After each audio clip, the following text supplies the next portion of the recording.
Dan saya selalu bercita-cita pengen jadi hafiz Al-Quran. Harus ada cita-cita dari kita, harus jadi hafiz. Sedikit bicara tentang bab hafal Quran, buat kita yang gak mondok nih. Kalau teman-teman pengen jadi hafiz, targetnya jangan setahun atau 6 bulan hafal. Itu jadi putus asa nanti. Memang motivasinya ada orang yang 3 bulan hafiz, 6 bulan hafiz, setahun hafiz. Tapi kan dia mondok, 24 jam menghafal Quran. Kita kan banyak kesibukan yang lain, yang lebih realistis. Berapa? 6 tahun hafiz. Gimana cara 6 tahun hafiz? Sekarang rata-rata usia kita berapa? Sebutlah rata-rata 20 tahun ya. Ada yang 22, ada yang 19, rata-rata 20 tahun. Ustadz segitu juga? Ya kurang lebih lah. Rata-rata 20 tahun. Berarti 26 tahun itu cepat banget. Ya udah deh, jangan terlalu 6 tahun, 10 tahun. Kalau kita mau menghafal Quran 10 tahun hafiz, berarti sehari kita cuma perlu menghafal 2 baris. Sehari 2 baris. Dibagi 5 waktu sholat. 2 baris itu alif lam mim dzalikal kitabul la raiba fihi hudal lil muttaqin alladzina yu'minuna bil ghaib. Segitu. Enggak sampai 1 ayat kan? Nah, cara ngafalnya subuh alif lam mim, udah beres. Susahnya di mana coba? Subuh teman alif, zuhur dzalikal kitabul la raiba fihi. Asar hudal lil muttaqin. Maghrib alladzina yu'minun. Isya bil ghaib. Selesai. 1 hari 2 baris. Tapi butuh istiqomah, butuh dawam, konsisten. Kalau sehari 2 baris, maka 10 tahun.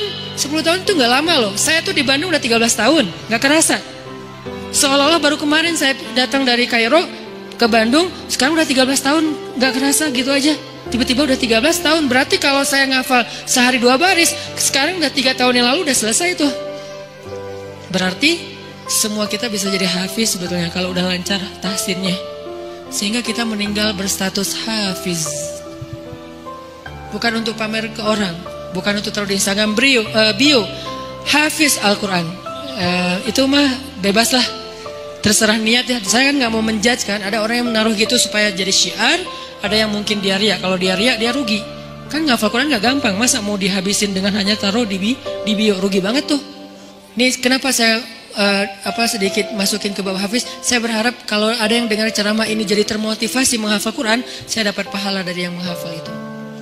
Ternyata targetnya gampang, 2 baris sehari, 10 tahun khatam.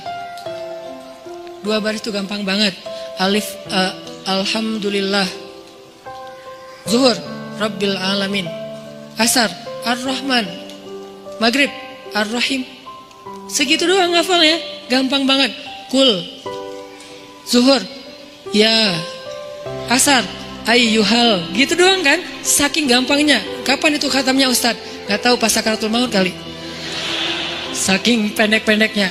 Nah maksud saya, target sebelum meninggal hafiz. Tapi kan kita gak tahu usia kita Ustadz. Memang kita gak tahu. Ini mah target semampu kita. Kalau meninggal sebelum 10 tahun, yang penting kita udah punya niat. Siapa yang berniat baik dan tidak tercapai, maka dia dapat pahala kebaikan yang utuh. Siapa yang tercapai, dia dapat pahala 10 kali lipat. Kalau kita meninggalnya usia 40 tahun, usia 50 tahun, udah hafiz. Tahu gak kedudukan hafiz di akhirat nanti kayak gimana? Itu keren banget. Harus cemburu kita sama orang yang hafiz tuh. 1, dijamin surga. Kalau dia ikhlas, dijamin surga. Kita tuh bukan golongan sahabat. Saya kemarin pas datang ke kuburan Uhud ya, namanya Jannatul Uhud, surga Uhud. Kenapa? Karena di situ dimakamin 10.000 ahli surga. Pas saya datang ke kuburan Uhud, saya ngerasa duduk aja lama di situ ya, mikir beruntung banget ya mereka. Semua dijamin surga. Duduk di kuburan Uhud itu nggak ada serem-seremnya. Benar-benar namanya surga Uhud. Karena kayak kita duduk di atas taman surga. Kan datang ke kuburan tuh ada agak-agak serem gimana gitu kan.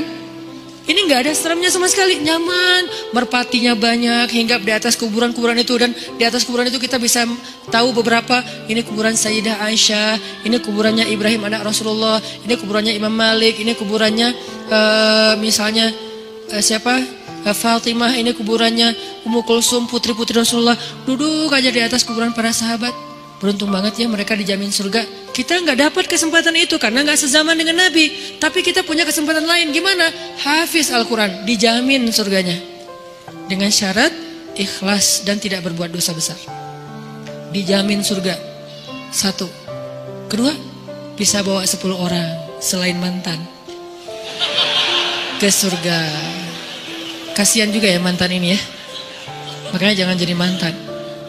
10 orang. Siapa aja? Ayah, ibu, udah pasti tuh. Makanya saya pengen menghafal Quran biar kalau saya khatam, saya ngerasa di dunia tuh belum sempat berbakti sama ibu dan ayah saya. Keburu meninggal pas tsunami. Nanti saya pengen berbaktinya di akhirat. Berbakti di akhirat, hafal Quran. Sehingga nanti di akhirat saya berharap berhusnuzon ke Allah, bukan sok pede ya.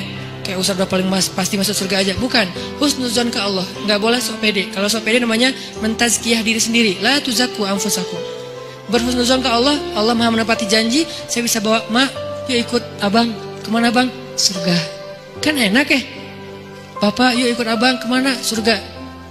Kakak saya meninggal juga di tsunami. Itu buat saya ibu kedua saya setelah ibu saya, karena dia paling banyak berkorban. Kak Yus, yuk ke surga. Kemana? Ayo ke abang. Kemana bang? Surga. Itu tuh kayak goals, akhirat goals lah. Kalau kita punya life goals, ini adalah akhirat goals. Buat siapa lagi? Istri. Buat siapa lagi? Anak. Kalau semuanya hafizoh, ya berarti lebih banyak lagi yang bisa kita bawa. Itu tuh keren banget.